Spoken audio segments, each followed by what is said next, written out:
Today, we are going to talk about a science fiction film called Inuyashiki. Be ready, as there are some spoilers ahead. Ichiro is a middle-class man who buys a new house for his family, but they do not appreciate his efforts and complain that it is smaller than the nearby houses. To celebrate, he brings sushi for his family, but they refuse to eat takeout and instead go to a restaurant without him. Ichiro is left with no choice but to spend the celebration alone at work. At his workplace, his boss criticizes his new project, which involves selling energy drinks and is causing major losses for the company. Ichiro publicly apologizes while his manager shouts at him in front of his co-workers. After a difficult day, he returns home and witnesses a thug robbing a man who looks just like him. Out of fear, Ichiro turns away, but his daughter sees this and calls him a coward. Later, while sitting outside his house, Ichiro finds a stray dog that has been abandoned by her owner. The dog approaches him and he learns her name is Hanako, instantly feeling a connection with her. When his wife sees him with the dog, she immediately tells him to get rid of it. She then hands him a medical report saying he needs further testing. At the hospital, Ichiro receives devastating news.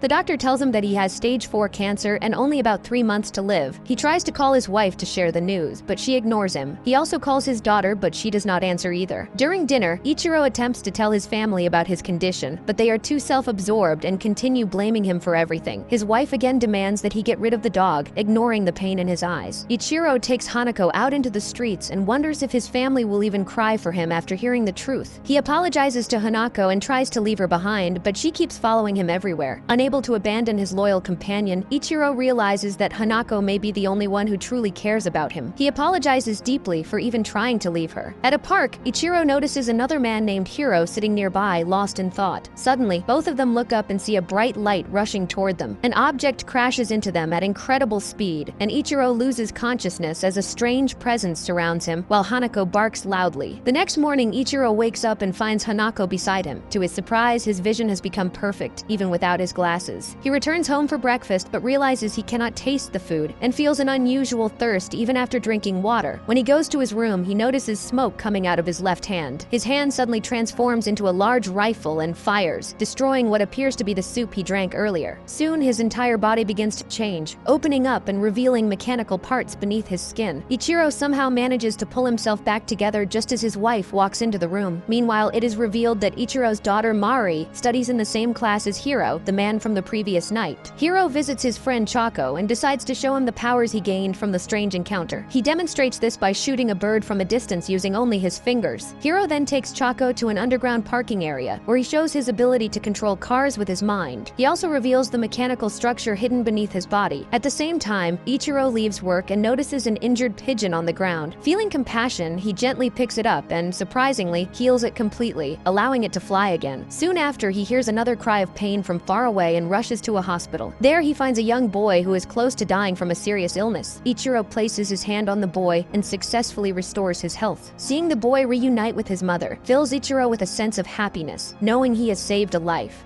On the other side, Hiro takes his friend to confront a group of bullies. He demands that they apologize and return the money they took. Hiro grabs one of them and painfully forces him to comply. He then points his finger at the bully, ready to kill him, but Chaco stops him just in time, saying that it is enough. This act of courage catches the attention of a girl named Cheyenne, who later confesses her feelings to Hiro in the hallway. Hiro thanks her for her kind words and walks away with a smile. It is revealed that Hiro's mother is divorced because his father left her for another woman. Despite the betrayal, she still cares for Hiro and encourages him to spend time with his father. Hiro visits his father's house and joins them for dinner. However, their happiness only fills him with anger as he believes it was taken away from his mother. While playing with his half-brother, Hiro points his finger at his family and hesitates to pull the trigger. In the end, he stops, realizing that he still cares for his father despite everything. Hiro later walks home alone and hears the joyful sounds of families nearby. Overcome with dark emotions, he breaks into a house and mercilessly shoots everyone inside. Ichiro, after saving more people at the hospital, hears about the incident and rushes to the scene. There, he finds a young girl with a fatal gunshot wound. He tries to save her using his power, but realizes that it only works on living beings. As he moves further inside, he sees Hiro standing among the dead bodies. Ichiro recognizes him as the man from the park. Before he can say anything, Hiro attacks him and sends him flying across the room. He recovers without any injuries and rushes out of the house, only to see Hiro flying away into the distance. Chaco later meets Hiro and begins to suspect that his friend is responsible for the murders from the previous night, as all the victims victims died from gunshot wounds without any bullets. Hiro admits that he killed the family, but tries to justify his actions by claiming that he is now like a god. He argues that people die every day, and there is no reason to feel sorry for strangers they do not even know. Chaco refuses to accept this reasoning and steps back in fear. He tells Hiro that they can no longer be friends and runs away from him. Hiro returns home to his mother, where he receives shocking news. She tells him that he will have to live with his father from now on. She reveals that she has incurable cancer and does not have much time left. Hiro hugs his mother and breaks down in tears, promising that he will not let her die. Meanwhile, Ichiro returns home and tells his family that he has been demoted at work. His wife begins to shout at him, worrying about their financial situation and the house mortgage. His daughter also becomes angry, blaming him for his failures. Ichiro feels helpless and begins to question his ability to protect his own family. He even doubts whether he can stop the killings and help others. At that moment, he hears Chaco's voice, wishing that someone could stop his friend from harming more people. This makes Ichiro realize that he must stop doubting himself. He decides to use his powers to stop Hiro and protect innocent lives. Ichiro transforms into his mechanical form and flies into the sky, carrying Hanako with him. He arrives at the park and meets Chaco, and the two discuss the strange events that occurred that night. Chaco believes that aliens may have rebuilt both Ichiro and Hiro, giving them identical abilities. He decides to help train Ichiro based on what he has seen Hiro do. They go to a junkyard, where Ichiro attempts to shoot a tin can using his hand. However, it becomes clear that he still has a long way to go before he can match Hiro's strength. Meanwhile, Hiro takes his mother to the doctor and discovers that her cancer has completely disappeared. It is likely that Hiro unknowingly healed her using his powers. They return home together, and Hiro encourages his mother to enjoy life and travel. He promises to make her happy after everything she has been through. However, their happiness is short-lived when police officers arrive at their home to question Hiro about the murders. Hiro immediately runs away while his mother calls out to him in panic. He easily overpowers the officers, throwing them aside and escaping into a parking area. Using his abilities, he kills several officers while others shoot at him, but their attacks have no effect. Hiro then leaps from the stairway and flies away from the scene. News of his escape spreads rapidly, and Hiro becomes a wanted fugitive with nowhere to hide. Eventually, he meets Cheyenne, who decides to help him despite knowing the danger surrounding him. It is revealed that Cheyenne lives with her grandmother, who is the only family she has left. Her parents passed away from illness years ago, and she fears that she may not live a long life either. Meanwhile, Ichiro finally starts making progress in his training, but he becomes exhausted quickly from the effort. He begins to feel extremely thirsty again and drinks an energy drink from his company. Chaco suggests that water might be essential for fueling their bodies, as they become very thirsty after using their abilities. Soon, Ichiro feels pain in his body and releases the liquid forcefully, just like he did earlier with the soup. Chaco realizes that the sodium content in the drink may be causing his body to malfunction. He suggests that this weakness could be useful against Hiro in the future. Later that night, Hiro watches the news about his mother. He sees that people are blaming her for his actions. She repeatedly apologizes on television, but no one shows her any sympathy. Hiro breaks down in tears, realizing that the consequences of his actions are hurting the person he loves the most. The news soon reports that his mother has been found dead in her apartment. It appears that she took her own life after being overwhelmed by public pressure. Hiro is left in complete shock. As he scrolls through online comments, he sees people insulting his mother. Overcome with rage, Hiro uses his powers to hack into their devices. He begins attacking them through their screens, causing deaths across the country as people collapse while using their devices. Cheyenne notices that Hiro cannot sleep and tries to comfort him. Hiro confesses that he is responsible for killing those people. He transforms in front of her, hoping to scare her away, but she refuses to believe that he is a killer. Hiro takes her outside and lifts her into the sky, asking if she is afraid of him. Cheyenne replies that the only thing she fears is losing him. Hiro realizes that she is the only person who still cares about him. He promises to protect her and stay by her side. That night, Hiro is finally able to sleep peacefully. Cheyenne smiles, saying that he is still human deep down. However, as she walks into the kitchen, she senses something unusual. When she turns around, she finds a group of soldiers aiming their weapons at her. Hiro reacts instantly and rushes to protect her. As the soldiers open fire, he shields her and retaliates with overwhelming force, eliminating all of them.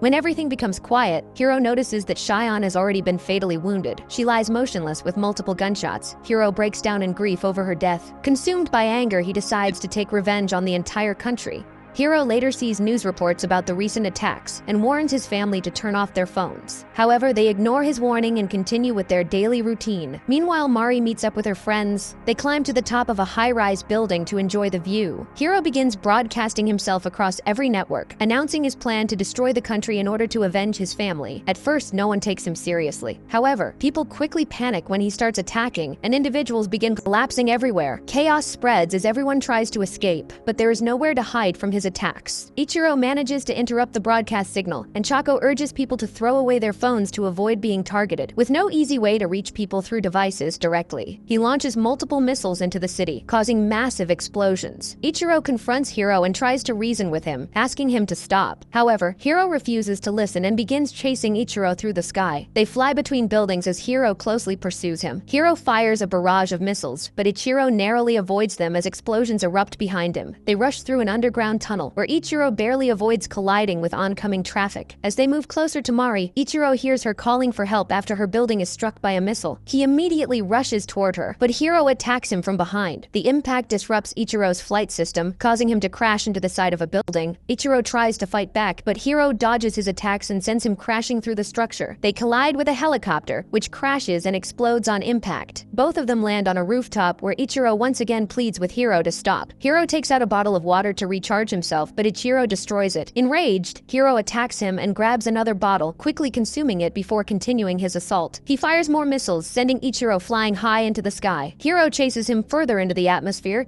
and continues launching attacks. The explosions push Ichiro all the way into outer space. Hiro catches up, strikes him, and prepares to finish the battle with a final move. However, something unexpected happens. Instead of firing missiles, Hiro releases the liquid he drank earlier, which turns out to be harmful to his system. His body begins to malfunction, leaving him vulnerable. Seizing the opportunity, Ichiro transforms his arm into a rifle and fires multiple shots at Hiro. The blasts send Hiro falling back toward Earth. Ichiro quickly returns to the building where his daughter is. He finds Mari lying motionless on the ground. Desperate, he uses his power to revive her and manages to restore her breathing. They embrace each other as tears stream down his face. Suddenly, Ichiro is struck from the side and thrown into a wall. Hiro has survived the fall and returns to continue the fight. Realizing that Mari is Ichiro's daughter, Hiro targets her and shoots her in the stomach. Ichiro tries to protect her, but Hiro overwhelms him. He throws Ichiro around mercilessly and continues attacking him in front of his daughter. Hiro grabs Mari and drags her to the edge of the building. He wants Ichiro to feel the same pain and despair that he carries inside. Without hesitation, he throws her off the building. Seeing his daughter in danger, he crashes into him with full force and manages to tear off his arm. Without wasting a second, Ichiro dives downward after his falling daughter. As Mari continues to fall, Ichiro reaches out and catches her just moments before she hits the ground. He uses his power to heal her, and she slowly regains consciousness. Mari realizes that her father is not weak but a true hero. She watches as Ichiro flies away again, determined to save as many people as possible. Later, the government announces that Hiro is presumed dead. However, no body is recovered and only fragments of an unknown mechanical material are found at the scene. Life appears to return to normal as Ichiro sits with his family at the dinner table. This time, things feel different. His daughter now looks at him with respect, finally understanding his true strength. Meanwhile, Chaco returns home and is shocked to find Hiro still alive, though badly injured and missing an arm. Despite everything, he feels relieved that his friend survived. He invites Hiro to stay and even offers to play a new video game together. However, when Chaco turns back, Hiro is gone. He chooses to leave, knowing that staying would only put his friend in danger. If you enjoyed this video, make sure to like and subscribe for more content.